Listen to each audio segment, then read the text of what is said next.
CompTIA A, which is a PC card specifically for laptops. And just because I don't think I actually mentioned storage specifically. So first I want to point out here, we have a whole bunch of expansion buses, right? We have some we have some PCI ports, all sorts of different types and sizes, all right, over here. And then down here, these are our two storage expansion areas, okay? SATA, and over here is PATA. All right, and let's talk more about these in specific. And again, we will cover these in more depth when we get into storage. So here's a PATA up close and personal. It's a 40-pin bus, okay? The power is in a separate connector in something called a Molex connector, and we will talk about that more later. And you can see that it's keyed, meaning it can only be put in a certain way. You see these are not equidistant. The area from here to here is not equidistant with the area from here to here. And this also makes sure we don't put it upside down. This red cord down here, you see, that determines, usually that should point towards the power source on the device. And this connects directly into the motherboard and then to two devices, up to two devices, I should say, including optical devices, hard drives, etc. You can see it here being plugged into a hard drive. And parallel ATA or PATA was also called an integrated drive electronics. It was an older name for it.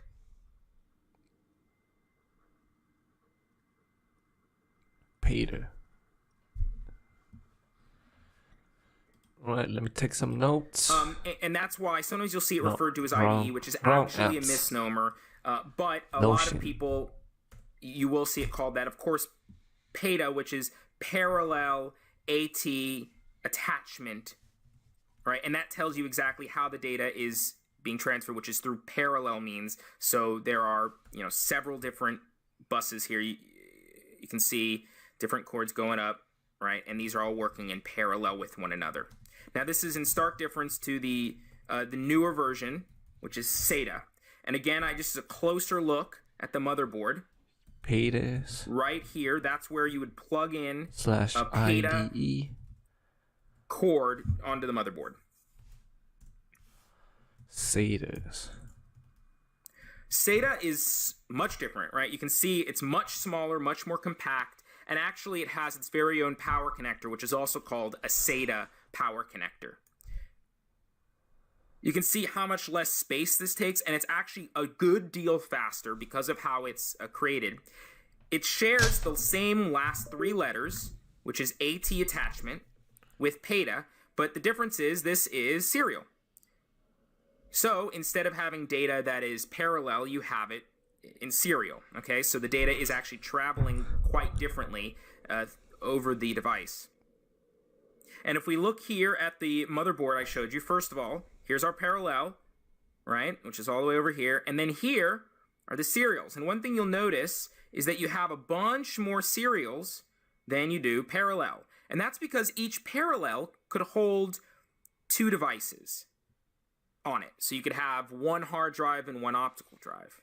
And you could have up to two of these parallels. So you could really have a total of 4 devices per motherboard. And you could actually expand this. There are ways to do that. But with SATA, each device has its own SATA connection. And you can see there are actually 4 right here, the blue ones.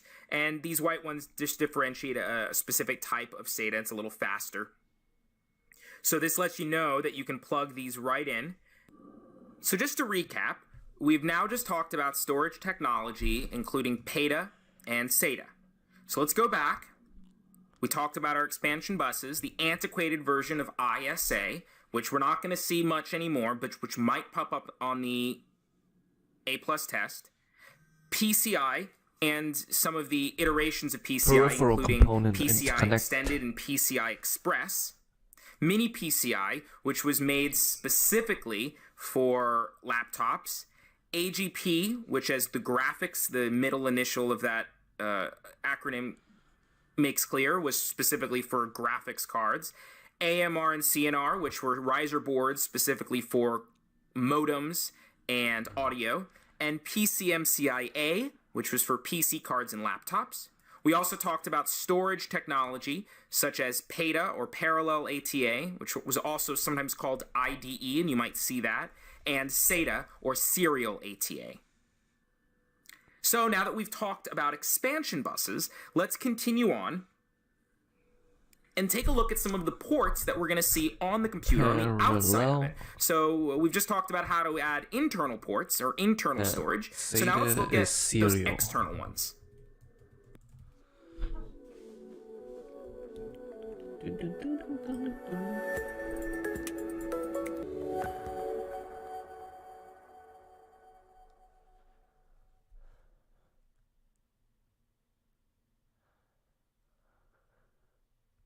Motherboards, input-output ports, and front panel connectors. We've discussed the internal expansion buses, such as these on this motherboard, that allow you to expand the capabilities of a computer through the motherboard by plugging in new cards to allow for different features. And now I want to talk about some of the input and output ports that you're going to find on the back and the front of the computer. Here are some you can see right here, integrated right onto the motherboard. We'll take a closer look at some front views in just a second. These are called input-output ports because they allow data to go in and out of the computer. Let's take a look at some of these, including older ones and newer ones. So some of the older ports we're going to cover are PS2 ports, serial ports, parallel ports, RJ11 and RJ45 ports, an audio 1/8 inch cluster, and SVGA ports. Now, one thing I want to point out right now is we're going to mention all these ports here and now, but we're also going to cover them again and again when we come back to the specific input-output devices, such as printers, network devices like these, the sound card, which is this relates to, and the graphics card. So I just want to be clear, we're going to cover this again and again in these videos to really nail it in. We're also going to talk about some of the newer ports, including USB, one I'm sure all of you are aware of, DVI, the HDMI connector, which you might have seen on your TV, the IEEE 1394, also known as the FireWire connector, an optical audio connector, eSATA connector or external SATA, a display port connector, and some SD or multimedia card inputs that allow you to input an SD card from a camera or camcorder right into the computer. All right. So first, let's look at some of the older ports we have. First, on the right over here, we have two different ports that look exactly the same except for color. That's because these are PS2 ports, and they are responsible specifically for the keyboard and the mouse. And these used to be the main ways that we would connect a keyboard or mouse into the system. Now, nowadays, this is replaced by this port right here, which I'm sure all of you have seen, the USB port, okay? But this used to be the main way that we would connect a keyboard or a mouse.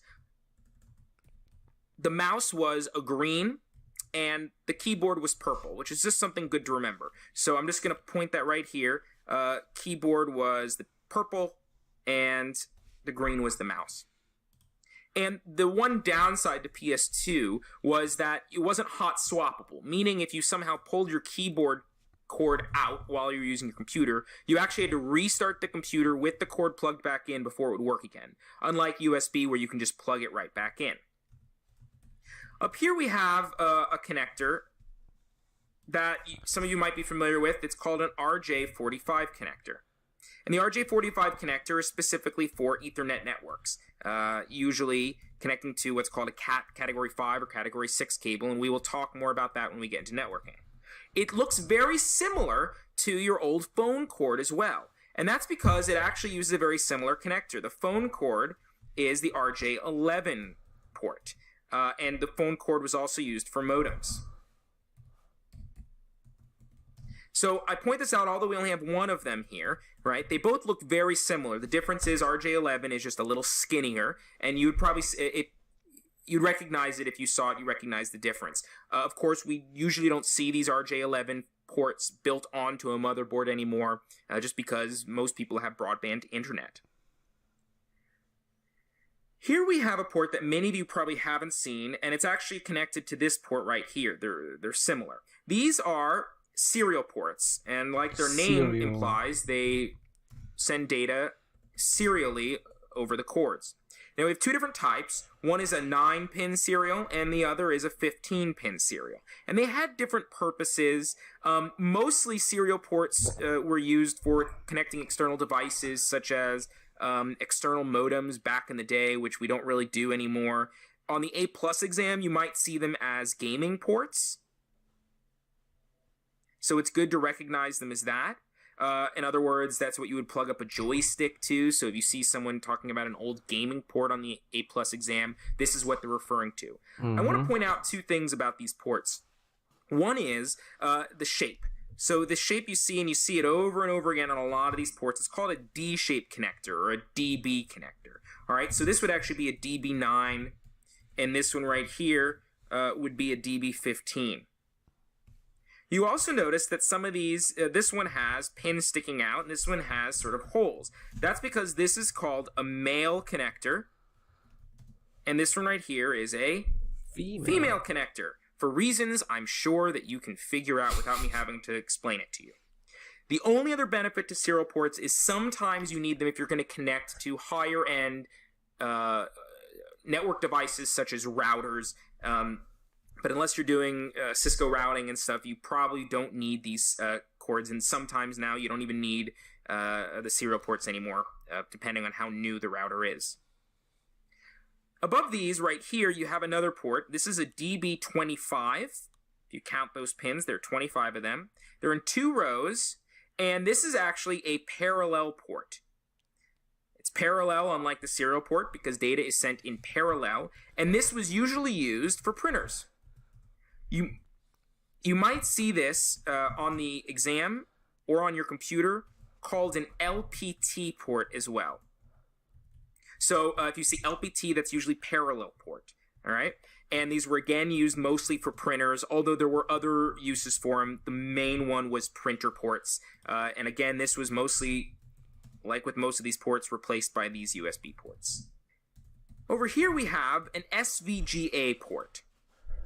And this is our main graphics port. Now, we'll talk more about this and what it means and the difference between this and the newer ones later when we talk about displays. But what I want you to see here is that it is a 15-pin DB connector, which is that D, and it also has 3 rows, which is how you recognize the difference between this and, say, this 15-pinner right here. So on the test, if they mention something about a 2-row 15-pin as opposed to a 3-row, the difference is a 3-row is that SVGA. And again, the main use for this is graphics. For graphics. Finally, over here to the right, you have 3 ports that probably look familiar to you if you've ever used any sort of audio device, such as an iPhone or an iPod or something. And there are 3 of them, because one of these would have been a microphone port, one of these would have been for speakers, and one of these also would have been for what's called line in, which would have been sending in audio from an external source, such as a piano keyboard or something. These are actually also called 1/8 inch connectors, 1/8 jack connectors, 1/8. and that's just going to the size of the connector that goes in there. You might remember on older audio devices, if you have an old pair of earphones like I do, they were a little thicker. It looked exactly the same, but was a little thicker, and that was called a 1/4 inch. So sometimes you had to go out and get the little connector in order to make these work together, right? But this is the same audio connector that you'll see on your iPod or iPhone. Slash. All right. So we talked about older ports, including PS2 for the keyboard and the mouse, a serial port, which you're probably mostly going to recognize for its gaming features, joystick, parallel port, which was used mostly for printers, RJ11, which was phone and modem, and RJ45, which was Ethernet. You also had our audio cluster, which was composed of 3 1/8 inch jacks. And finally, our SVGA, which was for video and graphics. So now let's look at some of the newer ports. First of all, I want to point out here we have a PS2 port.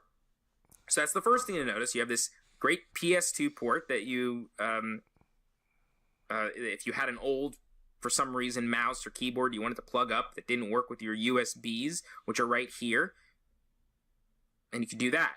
Now, USB comes in several different flavors, and we're going to talk about them more in depth, so I'm not going to go into them too detailed right now, but you have basically 1, 2, and 3.0. The 3.0 is right over here because it's blue. That's differentiating it from the others. These are just your plain old 2.0. The main difference is speed, 3. Which is why you want to know the difference there. But that's why I was wondering, why is this blue? Because like it used to be black, the color of it. So 3.0 is blue and the rest is black. 1.0, 2.0 is black, right? Important thing to recognize with these USBs is that they're fairly ubiquitous. They're in just about every device. Some devices only have a USB, and they're keyed so you can only enter the cord one way. Here's a little solid area, and then here's a hollow area. Okay, and you see that over here, perhaps a little better with this red. Here's a solid, and then here's the empty area. To the right of this, we have 3 graphics-related ports. The first I want to talk about is this one right here. This is called a DVI port, and generally speaking, you're going to see it in white. That's because it wants to differentiate itself from the VGA port we saw before, which is generally blue. So we've tried to replace the VGA with this DVI, and the D stands for digital. So the idea is you're having digital video here. And this is the main way that you're going to plug up monitors to a computer. Next to that, we have a couple other video ports. This one right here is an HDMI port. And you might recognize an HDMI port from your own DVD player or your LCD, your plasma screen this TV. Is a lot more familiar. And this is another HD or digital format that allows you to output video. But in this case specifically, it's for outputting video to a TV or some sort of other video output device. So whereas DVI we're really going to see more with monitors, HDMI you're going to really use for TV out. And that's when you're going to want to recognize that one. Finally, up here, you have this display port. This is not as common an output device as we see with these other two, HDMI and DVI, but it's another way of connecting a monitor to your graphics adapter. So it's just another port sort of trying to compete with this DVI. The only difference is that different companies use different types. There are certain different visual specifics that we're not going to get into. It doesn't really cover in this A+ exam. But again, we'll talk more about these in specific when we get down to the visual and graphics. It's crazy how, like, just this small piece, there's so many companies that trying to make, like, just tiny bits of it. Like the I/O ports or, like, HDMI. Or, like, this thing is all made in a different company, and then they all go into a company that make a casing for it. Interesting, which is really show like how competitive like the market is for this. Just for this board, you can look at it. This cable here, this thingy here might be from another company. This one, another company. This one. Just amazing. Below these USB ports, you have this cool little red port right here. And you'll remember in the last topic, we talked about SATA, right? Serial ATA, which was sort of how we plugged internal storage devices up. This is actually eSATA, which is external SATA, which allows you to plug up an external hardware device using the same exact bus. So just like SATA allows for a little faster speed than PATA, this was another way of hooking up a hard drive, external hard drive. Now you can also hook it up via USB, but some people would prefer an eSATA because of certain speed specifications and also because certain hard drives don't have USB built on. Above that over here, you see another RJ45. And one of the reasons I know this is a much newer motherboard, aside from everything else that's on it, is that you also see these antennas right here, which, if you didn't realize, were there because of a Wi-Fi connection. So this motherboard has a Wi-Fi connection, a wireless network connection built onto it, so that you don't have to use this plug anymore. So pretty soon we're going to see this one go away as well. Yeah, I don't think I have it. We also have our audio cluster over here, and you'll notice that there are two extra 1/8" jacks. That's because they've usually gotten rid of the line in jack and just left the microphone jack from now on, because if you're going to input audio anyway, there's a couple different ways to do it. We'll talk about that in a second, including this USB. But the other reason is that now you have people who want a lot better sound coming out of their computer, and so this is going to allow for, say, a rear speaker, a front speaker, maybe even a subwoofer, etc. So that's why there are so many more. Below it right here, you have an optical audio port. Now this allows you to have digital audio out. So whereas these are analog audio using the same exact connector we've been using for years and years and years, this optical audio is actually associated sort of with this HDMI, because it allows you to output digital audio. So as the HDMI doesn't output the audio and the video together, so you're going to want to use your optical audio in order to do that. If we look at the front of a computer, we see a couple things. First of all, here's that USB. This symbol right here, that's the USB symbol, and you see several USB ports here, and they're each marked because USB is so commonplace. You can see your 1/8" jacks right here for audio. And then we see a couple, two other ones we haven't seen before, or three rather. First is this 1394. This is FireWire. Now, 1394 is the code specification by IEEE, which is the big vendor-neutral forum that sort of specifies certain standards when it comes to electronics. 1394. And 1394 is that number. This was originally an Apple connector. It got a sort of big because it was faster at the time than USB was capable of. Nowadays, it's mostly used for cameras and camcorders, so that's what you really want to remember it for. Because by plugging up a 1394 connector, if you're a video editor, you can pause and play and stop the video camera, use it from the computer without having to go over to the camera. So it allows you to have those controls. There's also two different versions. There's a 400 and an 800 version, which is the difference between A and B. You can't tell by looking at it which it is. 800 is faster, obviously. But a lot of people, again, aren't using this as much because USB has gotten pretty fast. Again, the only reason you're really going to be using FireWire nowadays is if you are a video editor. Finally, to the right, you also see over here these sort of longish boxes. And what this allows you to do is plug in SD cards or other multimedia cards up into this computer directly, straight from your camera. So you could take a card from your camera, plug it in, and these are just two different versions, two different types of multimedia cards. You don't really need to know the difference between them, but just you probably want to recognize an SD card, and we will talk more about that when we get to storage. But the important thing is that these are now built onto the system, built into the computer, so you can read directly from these.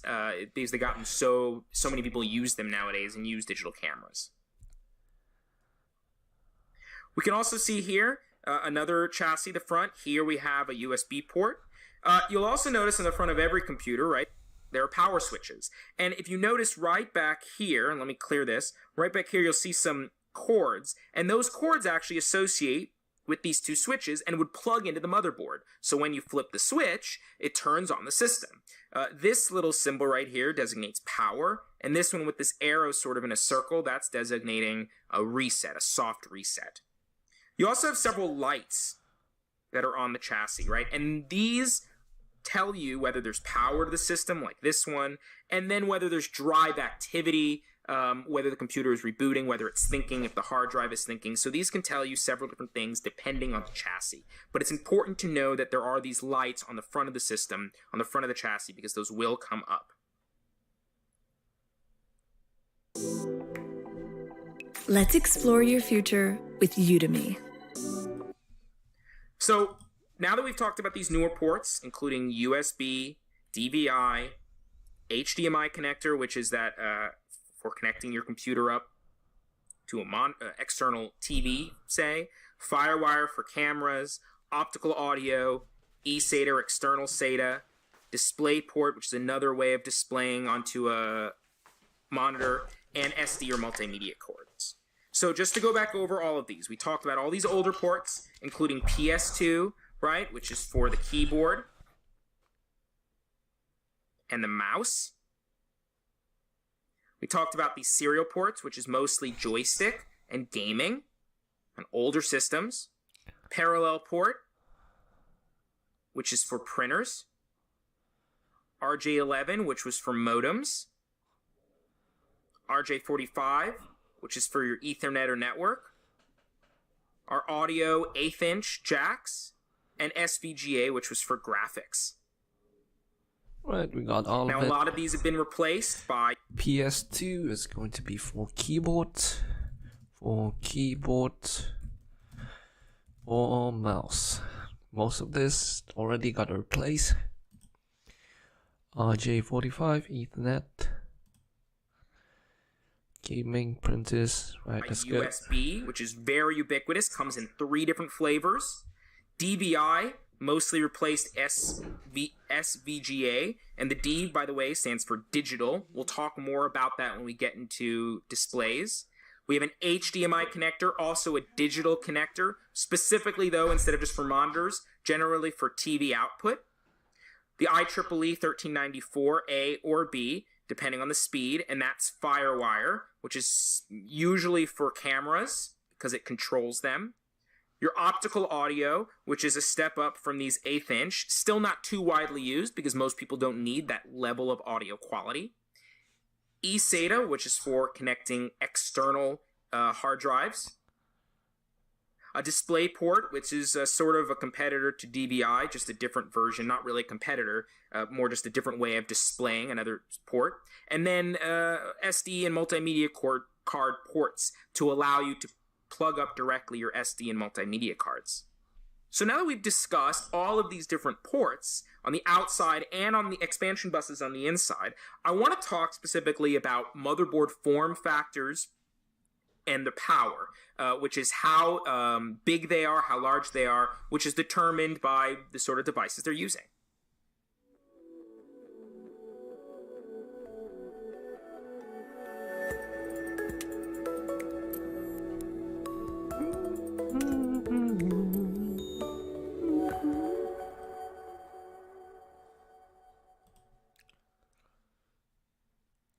Welcome to Module 2, Lesson 3b, Adapters and Converters. Where Module would 3. 3b Module 2, Adapters and Converters. Adapters.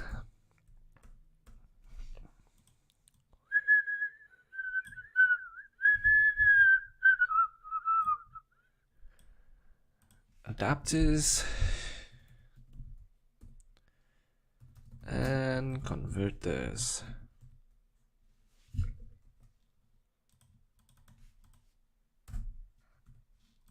Adapters and converters. Where would we be without adapters and converters? Obviously, the whole idea is to change one form factor to another. Several years ago, obviously, if you were traveling internationally and you took some sort of power device with you, you would need to buy some sort of adapter to convert the physical presentation, but also ensure the power was correct.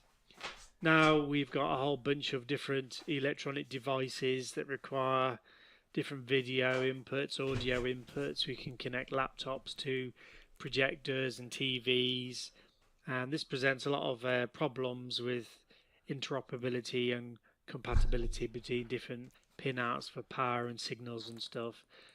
So the syllabus asks us to just be aware of a few different types, the DVI to HDMI, USB types, USB to Ethernet, DVI to VGA, Thunderbolt to DVI, PS2 and HDMI to VGA. Alright, so looking at just an introduction, obviously adapters and converters provide a connection between two interfaces that are incompatible. due to their pin-outs, presentations, and signaling methods. So their idea is they interoperate. Depending on what you're doing, it'll just be plug and play. Plug and play because it doesn't require any software updates. It's just changing one pin to another. Plug and play because your drivers are downloaded, also depending on the type of interface. The converter not only connects to two incompatible interfaces, but converts the form of the medium passing through it.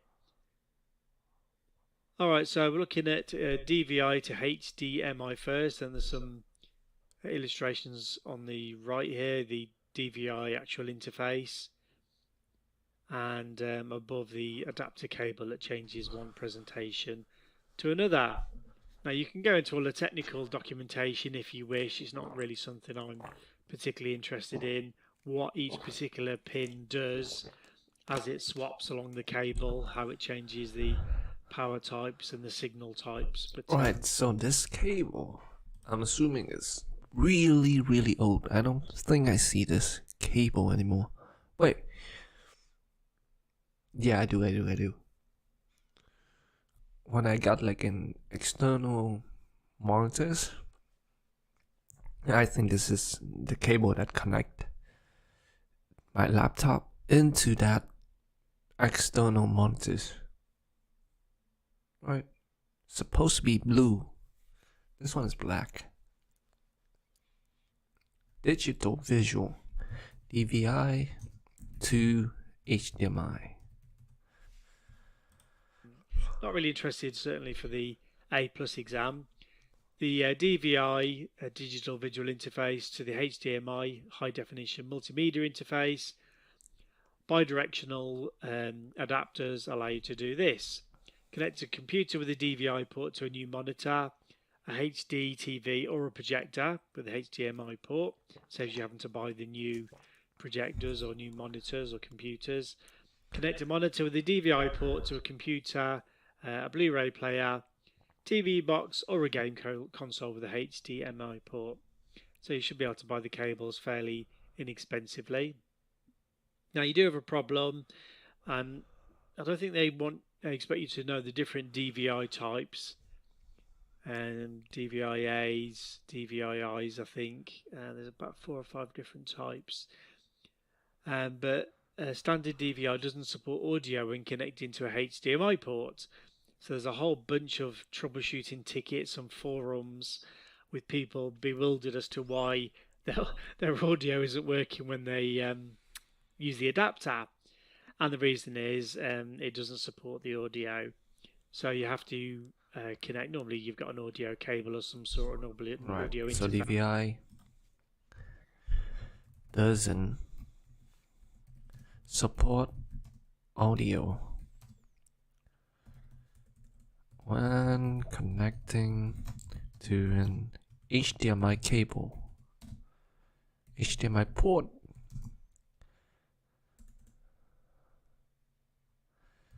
need to use separate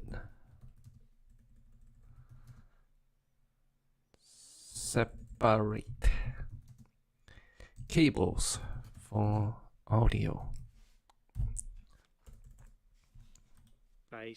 To connect, and you'd have to use a separate cable for the audio signal. Now, depending on the vendor, there are different workarounds to get this working, but some of them can be quite difficult for a novice user or somebody who isn't that technical. The HDMI source components and displays support DVI-D signaling to promote interoperability between DVI-D and HDMI. Alright, obviously USB is ubiquitous now. There's so many different types. USB, and then there's USB, mini USB. A lot of people are using them for just charging devices as well as connecting different types of devices to their PCs or laptops or other devices. The USB A connector is the A type, and you can see that on the right, more rectangular. And then the USB B type is the more square type on the bottom left there. USB cable may have a type A on one end and a type B on the other end for conversion. So for example, my printer has a USB B connection coming out of it, and then it connects to my PC using the USB type A. Very handy, the USB to Ethernet. It basically changes your USB port on your laptop or whatever you've got to a Ethernet port, and then it's got the Ethernet presentation on the other side, as you can see. One end plugs to the USB of your computer, the other end supports the Ethernet.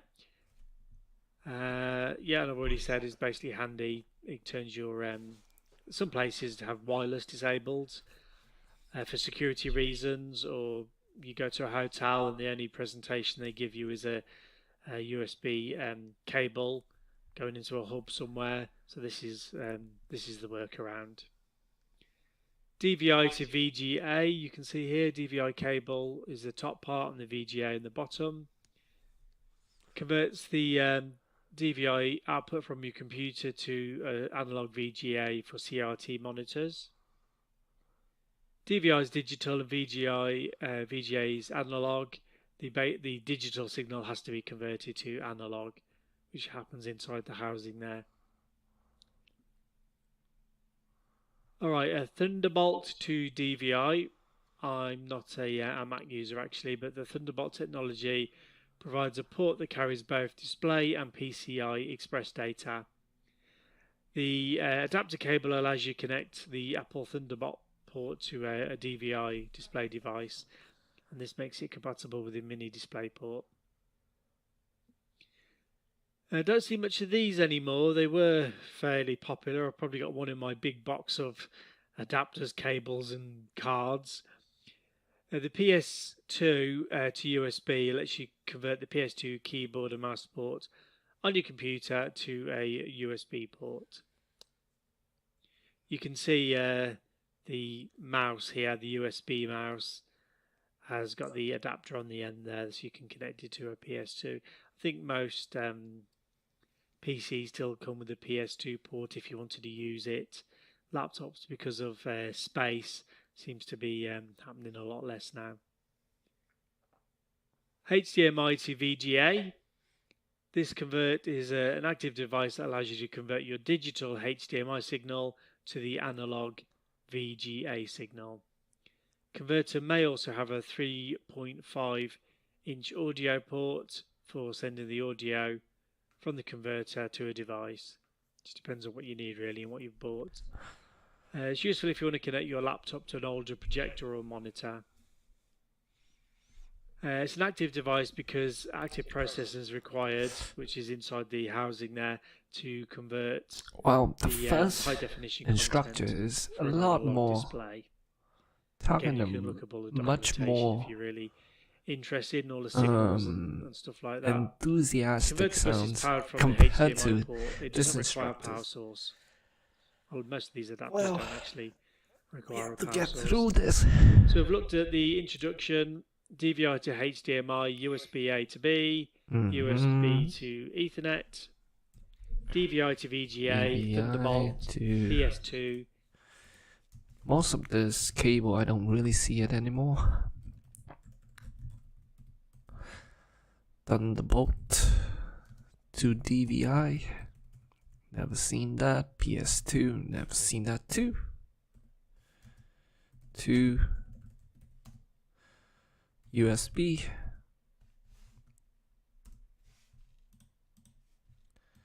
Next one is HDMI to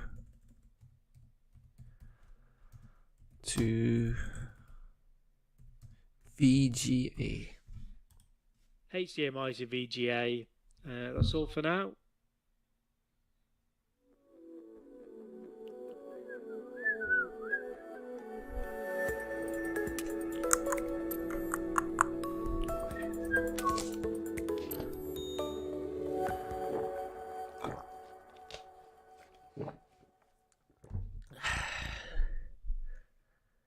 To whom it may concern, I'm applying for the position of Information Security Analyst. I've always been interested in... motherboard. Motherboards, form factors. Okay. We've discussed a lot about the internal components of a motherboard and what makes it the spinal cord of a computer, but what we haven't talked about are the physical components of a motherboard, meaning sizes. And if we look at all of these different motherboards that I have on this screen, you see that they each have different physical components. For instance, this has a cutout on it. This one is much more compact, especially if you look at some of these internal sort of components. Here, this one looks much different from the others. And this looks more like a standard motherboard we're going to see on many computers. And that's because these each have different form factors, the physical limitations or the physical configurations of the motherboard.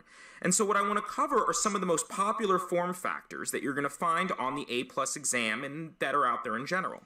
And these are ATX, micro ATX, which is a derivative of ATX, ITX, and BTX.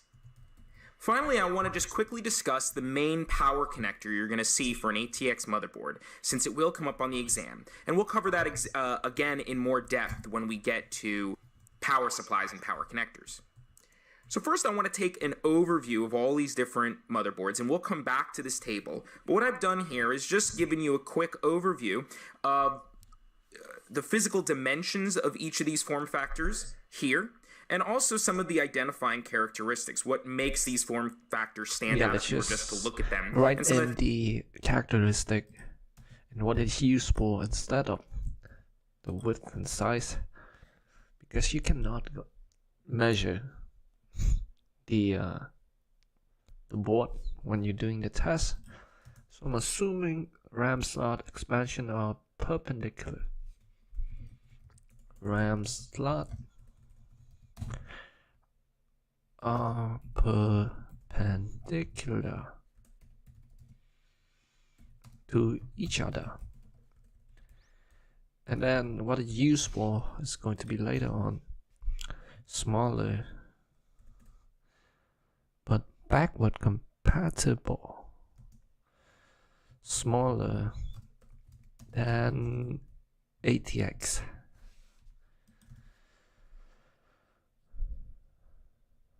Smartphones, ITX, design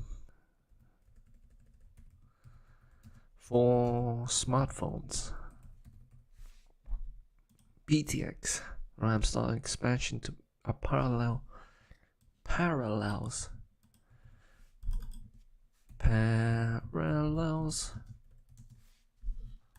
things that they are used for. So let's start by looking at ATX and micro ATX. Now ATX stands for Advanced Technology Extended. And as I write that up there, the reason it has that extended on it is because AT used to be the main form factor for motherboards, and it was replaced by this one, the extended version, okay? And ATX is the most common form factor out there. One thing that makes it recognizable from other form factors is that the RAM slots, which are here, and the expansion slots, which we've talked about right here, and just as a review, this would be an AGP slot, and these right here look like PCIs. We also have our PATA, and I don't see any SATAs on this one, but I do see a battery for the CMOS. And here's where our CPU would go in.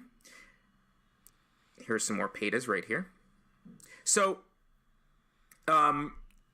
this ATX, this is the most common version you're going to see, and it's about 12 inches wide by 9.6 inches deep. And by the way, just so we're clear, the width is actually this distance here. One thing you'll notice is between the micro and the standard, the depth is actually the same. These are both 9.6 inches. That's a number you're probably going to want to remember for the test. Now, the main difference between micro ATX and standard ATX, remember for the test. And these are both 9.6 inches. That's a number you're probably going to want to remember for the test. 9.6. Now, the main difference between micro ATX and standard ATX is just size. This was made for, the micro ATX was made for smaller computers that had a smaller chassis, took up less space. But you'll see it still has the RAM slots and the PCI slots, or the expansion ports, are still perpendicular to each other. Just about everything else is on this motherboard, and they look pretty similar. Even these ports right here, this looks like a parallel port, is still in the same spot. And the reason for that is they are backward compatible, meaning that you can actually put a micro ATX motherboard into a chassis built for a standard ATX. It might be a little difficult, but if you look at the screws, right, you can see some screw holes here and here. They actually would fit about the same spots. So this is backward compatible. And again, this is the most common form factor you're going to see. So if you see a question on the test that asks you for the most common, that's the standard ATX. And the micro ATX is extremely similar. The only main difference is that it is smaller, but it is backwards compatible. So as we got into more complex computers and smaller computers, the need for other motherboard form factors came out. And so we have these ITX motherboards. And the interesting thing about ITX is not many people know, no one can really identify what the I stands for. It was probably just a replacement for the A. It sounded cooler and thinner.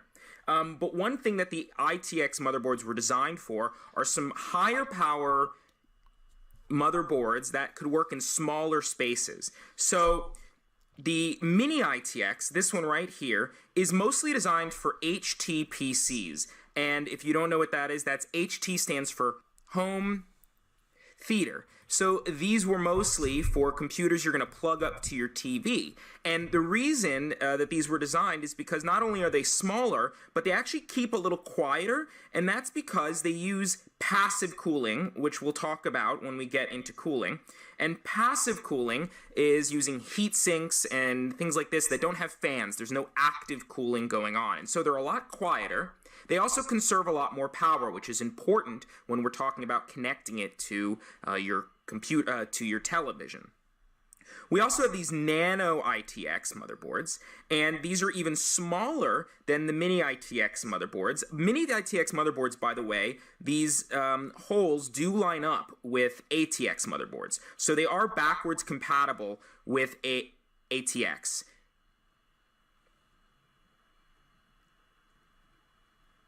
So that's just important to know, is you can put a mini ITX on a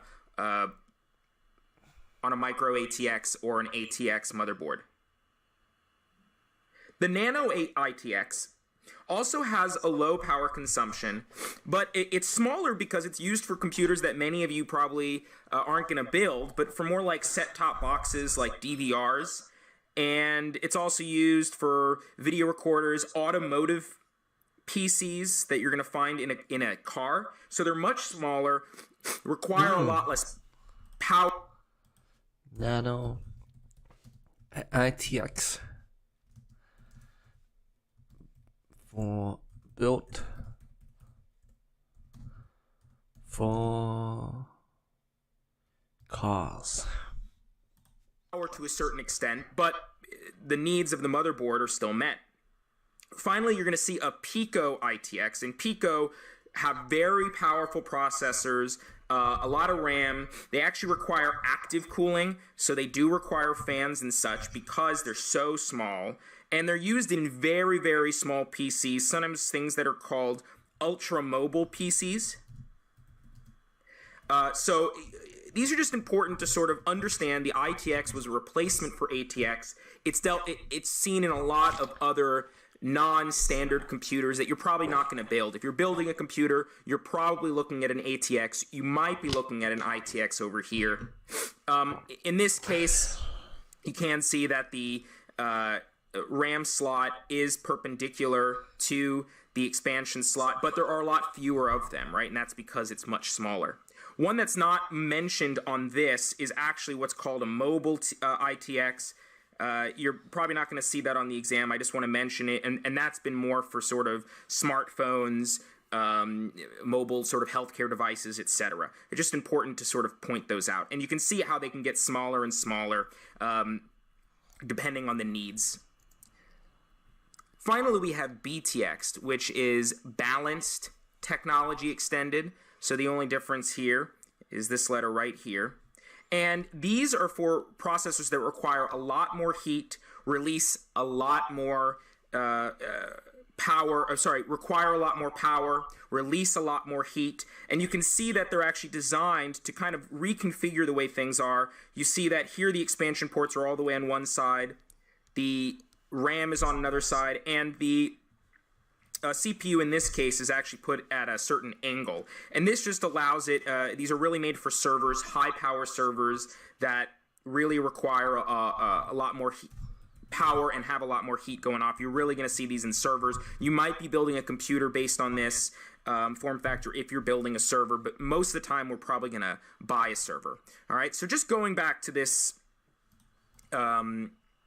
table that we've created, the main difference you can see here between the ATX and the BTX are where the RAM slots are for that one. The micro ATX actually shares the same depth with the ATX. It's just a little wider. They are backwards compatible.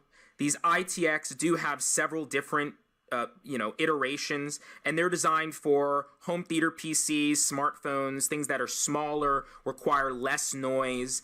And the BTX, these are really for servers and high power computers that are going to need a different form factor for whatever reason. So now we've covered the major form factors, including ATX, the most common form factor, micro ATX, which is an iteration of the ATX. We looked at some different ITX form factors, which again are backwards compatible with both the ATX and the micro ATX. And then we looked at the BTX, which is for servers. So now I really quickly want to look at the power connector. So this is actually a pretty new power connector. And the reason I can tell you that is because it's really big.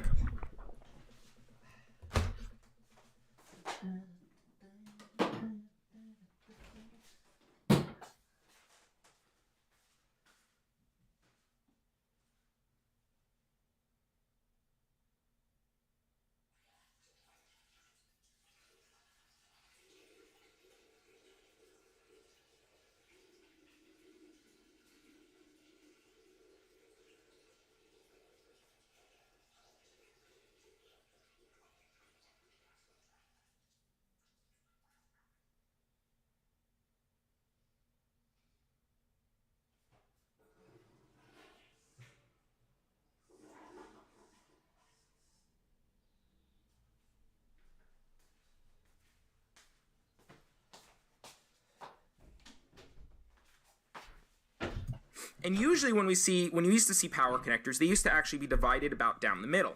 And one was called a P9, and then one was called a P8. I don't necessarily know why they had that differentiation, but they were there. And now what they've been done is they've been sort of merged together, and it's now one big P1. I assume it has something to do with the way the cords were lined up and the way that they interacted. But if we look at a motherboard here, you can see here's the big connector right here, big power connector, and this is for an ATX form factor. This is the most common connector that we see.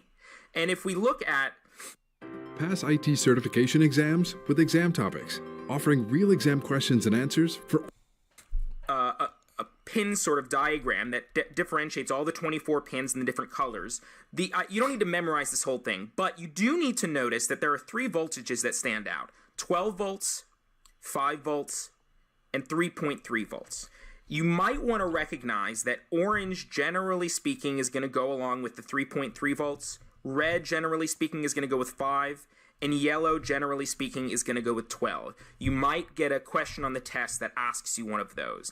It's important to recognize these voltages because these are the different voltages that come into the motherboard from the power supply, and we will cover these again when we go into power supply. But on the test, you might see one of these 3 pop up, and it's important to recognize which colors are associated with which one of these voltages. Just looking at this again, I want to show you where the power connector is on this motherboard, which is right here. This is where that big old P1 would plug in, and there's 24 pins in here. And if you see right here, there's a little keying, so that way you make sure you're plugging it in the right way. You can also see that they're sort of rounded. Here's a square sort of port, right? But some of these are somewhat round, and that's to make sure that you plug it in the right way. Obviously, if you plug your power in the wrong way, it's going to blow the system.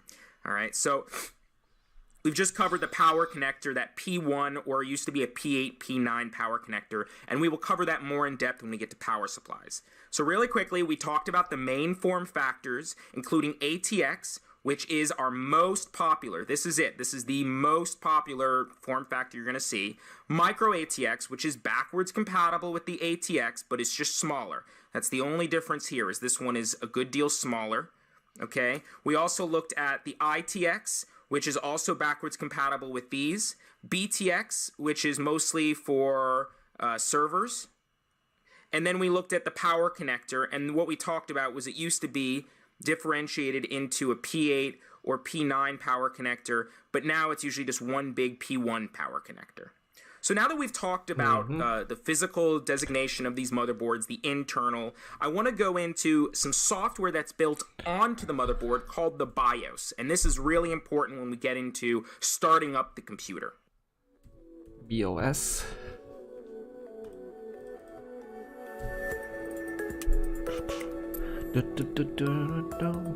This course is really boring. Really boring. But it make a good certification, you know. You understand the fundamentals. Motherboards. The BIOS.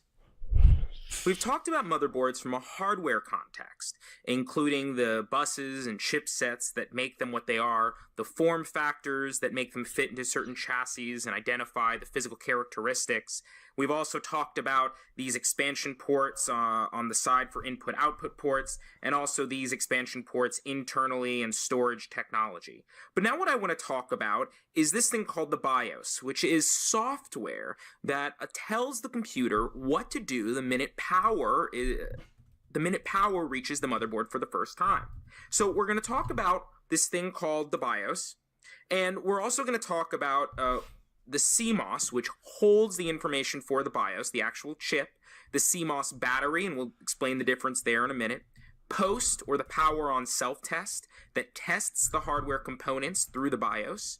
Then we'll talk about upgrading or flashing the BIOS, and following that, we'll talk about configuring the BIOS, including the time and date configurations, boot device priority, which devices get priority when we're booting the computer up, how we can set a password in the BIOS, the power management features that need to be set in the BIOS for them to work in an operating system, virtualization and how that's supported by the BIOS, Wake on LAN, which is a specific feature that allows you to wake up a computer over the network, and then we'll talk about the BIOS and some monitoring that it does. And this is all specific to things you need to know for the A+ exam. It gets a lot more in-depth if we were actually to take an entire class, say, on the BIOS.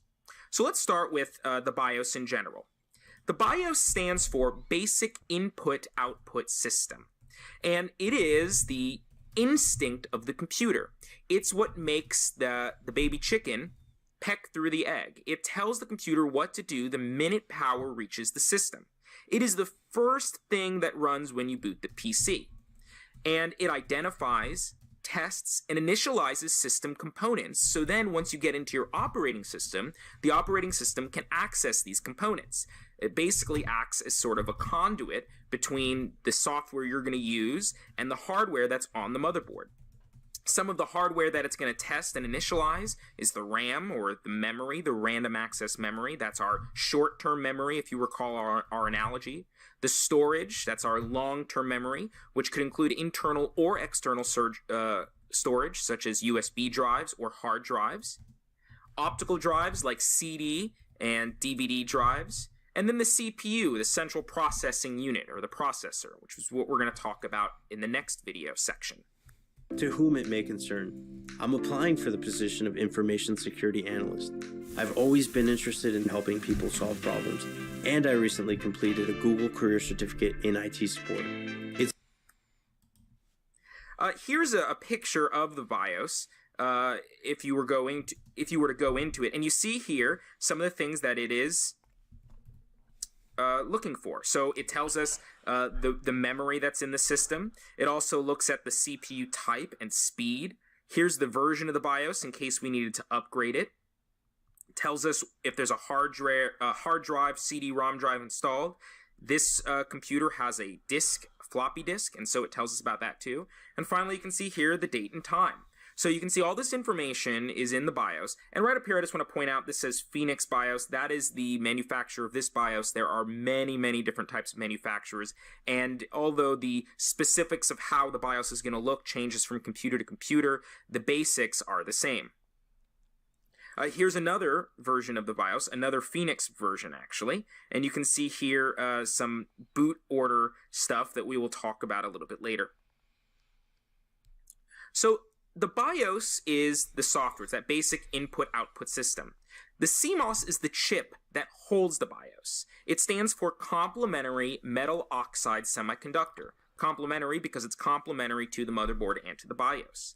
And it stores the contents of what the BIOS finds. So if the BIOS says, hey, I have 16 gigabytes of RAM and a 1.8 gigahertz processor, it's going to pass that information onto the CMOS to hold on to.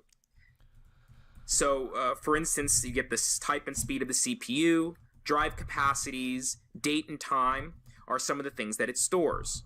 And one thing that's important to notice is that it is volatile. And what this word means is that when the power is off, it loses its contents. So this is different from non-volatile memory, which will maintain the contents of the memory even when the power is on.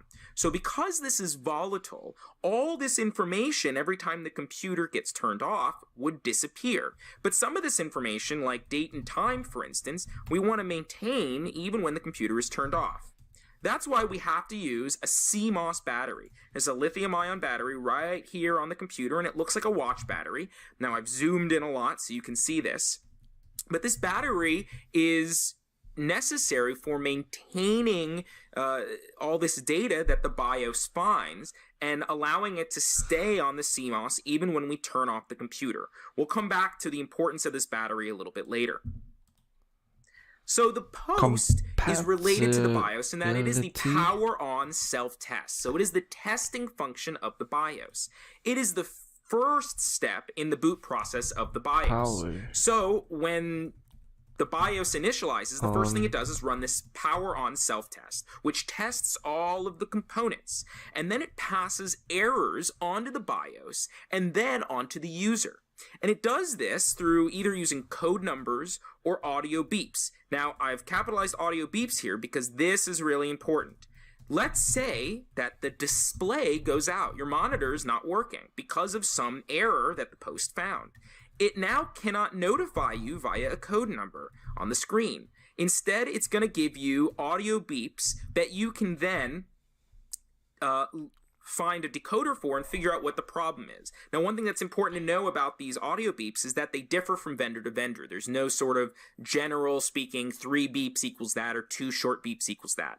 This is sort of similar to like a Morse code, kind of, but there's no universal, right? So I use that as a metaphor to describe how it's going to talk. It has short beeps and long beeps, but it is not a Morse code in the same way that it's going to spell out something. All right. But again, the way the post notifies you is by a beep. And sometimes you might have heard that one big beep when you start your computer. That's just telling you everything's okay. If you heard multiple beeps and nothing showed on the screen, you'd know something was wrong, and you could go to your vendor manufacturer guide and you can check out what the beep means. So here's an example of a post chip on an old system, and you can see here there's an LED that'll tell you sort of a number that you could look up. There's also light codes and other stuff. And there's actually probably an audio sort of built into one of these. There's probably a little mini speaker that would beep for you. But nowadays, we don't have a separate chip for the post. It's all sort of built into the BIOS. And you can see here what it's actually doing is going through and double checking all the information it's finding. And then what would happen is you generally get then like a big old beep, and that would tell you everything's okay, and you'd be ready to go. And that's the power on self-test. So we just talked about the BIOS, the basic input-output system, the very first thing that runs when I boot up the computer. And what it does is it is stored on the CMOS chip. The CMOS chip is powered by a battery because it is, I'm going to write that word out again, volatile, which is an important word. The power on self test is that test that runs very first thing in the BIOS, and it sends information down to the BIOS, which then can send information to the user in case something is wrong. Now, sometimes, just like any piece of software, the BIOS is going to go out of date, and then we would need to upgrade the BIOS. So, flashing the BIOS is erasing and rewriting the BIOS firmware. Now, firmware is the persistent memory and code stored in it, meaning that it's persistent, it doesn't change. So that's why when you buy a motherboard, it has this BIOS firmware built onto it. It's not software, it's not soft, right? It's not hardware because it's not software being sort of the software. It's soft, it doesn't really have a physical shape. Hardware being something that is hard, that is physical. Firmware is this sort of in-between. It's memory, that volatile memory that is persistent, and the code is always stored in it. So the firmware, rather, I should say, is non-volatile, right? Because every time I turn off the system, I still want the firmware to remain. I still want the first codes to tell the computer, search for something, right? It then passes that temporary information on it finds to the volatile memory of the CMOS. But the firmware it doesn't change, it's persistent. And as a result, we need to flash the new firmware onto the circuit.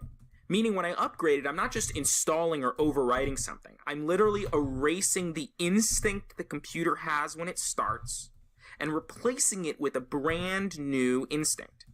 And so, if something happens while I'm flashing, and that word flash, it sort of has that idea that there is no moving parts, right? It's all electronic, which is why it has that flash, and you might recognize the word from, say, a flash drive, which also has no moving parts.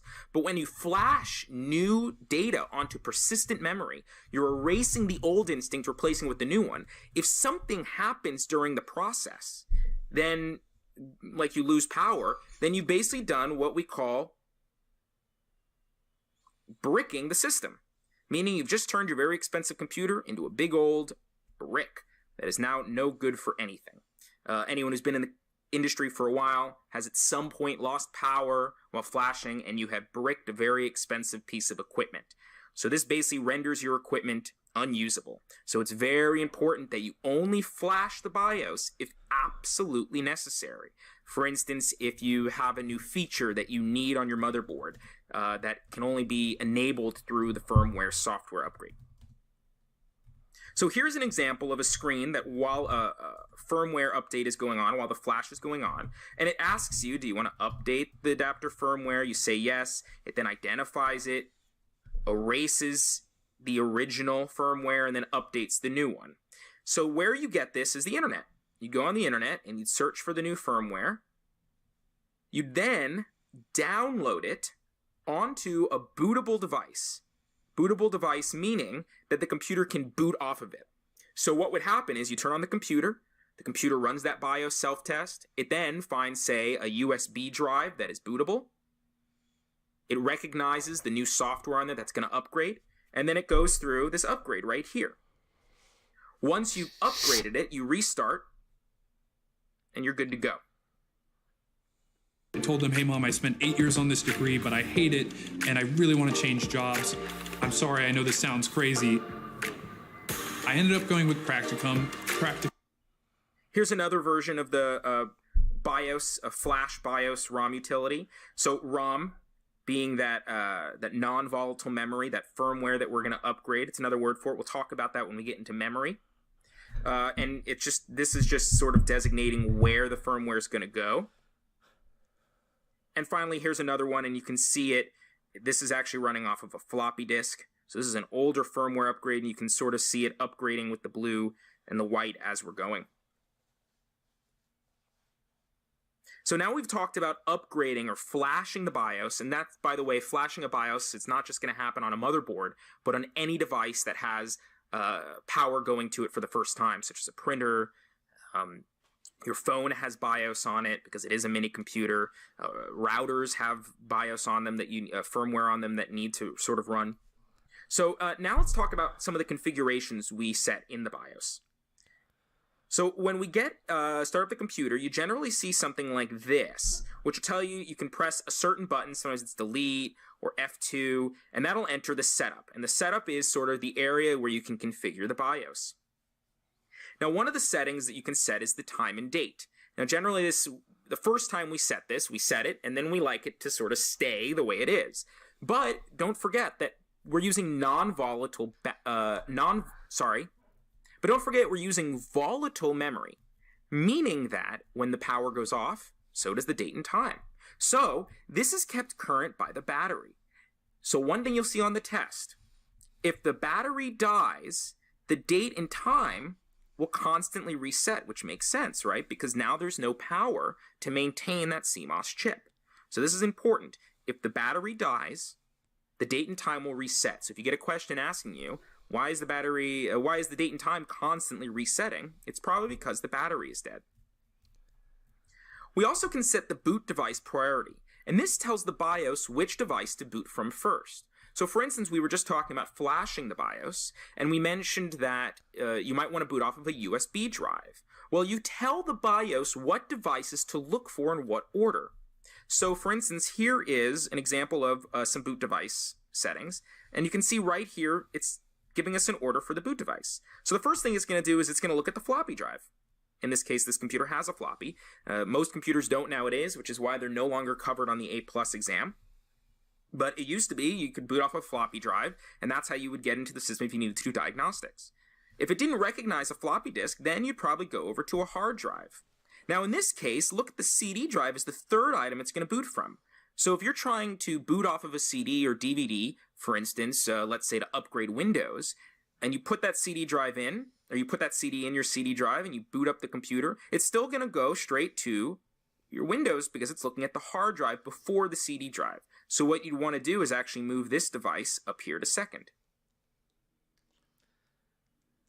We can also set a password in the BIOS, which is something we want to be very careful about. This isn't like setting a password in your operating system. This is setting a password in the BIOS, the main software that makes the motherboard start. So if you forget your password, you're sort of in trouble. Unless, of course, your motherboard happens to have that CMOS battery on it, because that means that the CMOS is maintaining that password via the power in that battery. So one way to reset the password is to take out this battery and restart the computer. Another way you can do it is actually right here. This thing is called a jumper. Let me write that over here. And it's a jumper because that little blue thing has some metal in it. And you see this, there's one little metal stick right here. And what happens is the metal inside of this stick connects two of these pins together and it creates a circuit. So when I take this jumper off, it actually resets the circuit. And by doing that, I can also reset the password. So the two ways we can reset the password are either by the jumper or by replacing. We'll talk more about power management later when we get into the operating system. But it's important to know that some of the power... Well, I'll keep it here.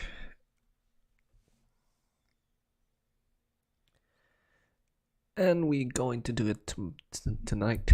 Yep.